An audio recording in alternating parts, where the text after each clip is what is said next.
తూర్పుగోదావరి జిల్లాలో రోజుకు ఒక ఊరు తిరుగుతూ జనాలను భయాందోళనకు గురి చేస్తున్న పెద్దపులి రాజమహేంద్రవరం శివారు దివాన్ చెరువు వద్ద సంచరిస్తున్న దృశ్యాలు బయటకొచ్చాయి. రాత్రి 9 గంటల సమయంలో పెద్దపులి దివాన్ చెరువు వద్ద జాతీయ రహదారి పక్కనే సంచరిస్తున్న దృశ్యాలను కారులో వెళ్తున్న వ్యక్తులు చిత్రీకరించారు. రోడ్డుపై తిరుగుతూ గోడలు దూకుతున్న దృశ్యాలను కారులో వెళ్తున్న వ్యక్తులు సెల్ ఫోన్లో బంధించారు. తొర్రేడు వద్ద 3 ఆవులను చంపి పంట పొలాల్లో తిరుగుతూ చివరకు దివాన్ చెరువు వద్ద వాహనదారులకు కంటపడింది.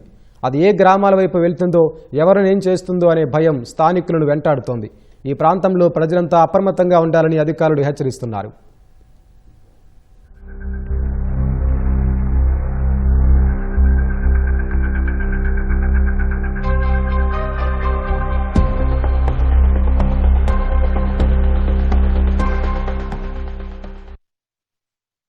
సాయంత్రం 6:30 నుండి 7 గంటల లోపు నేను మా అన్నయ్య మన కొవ్వూరు బ్రిడ్జ్ రోడ్డు వైపు వస్తుండగా అతిపెద్ద పులి మన కాల్చల ప్రాంతం నుండి ఇటువైపు ఆటోనగర్ రోడ్డు దాటుతూ ఉండగా నేను మా అన్నయ్య చూసామండి. అలాగే వెంటనే అక్కడ వారు పోలీసు వారు ఉంటే వాళ్ళకి వెళ్ళి హెచ్చరించి వాళ్ళని తీసుకొచ్చి ఫలానా ప్రాంతంలో వచ్చిందని వాళ్ళకి చెప్పడం జరిగింది. అలాగే వాళ్ళు కూడా నిర్ధారించడం కూడా జరిగింది.